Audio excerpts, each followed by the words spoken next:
The Atlanta Hawks signed Lance Stephenson to a 10-day contract, and Stephenson, he hasn't been in the NBA in a few seasons. I know he's been in the G League and stuff and overseas the last few years here, but a lot of teams are dealing with this.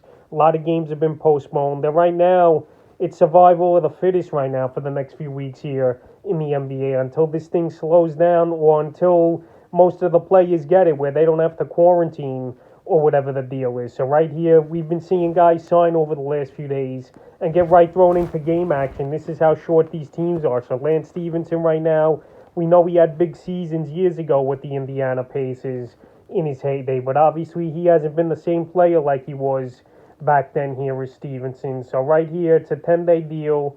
Maybe he could carve out a role with this Hawk team after the 10 days are up.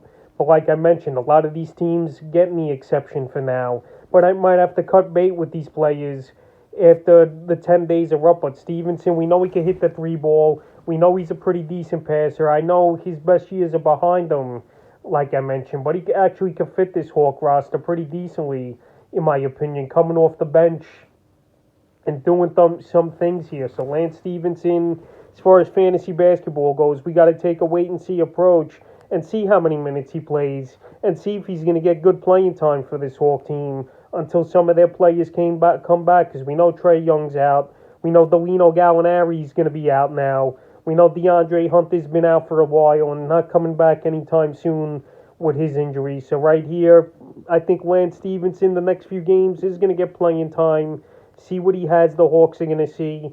But I would take a wait-and-see approach. So Lance Stephenson back in the NBA here, latches on with the Atlanta Hawks to a 10-day deal. And we'll see if he has any fantasy value and can remain on this roster past the 10 days and help this team out.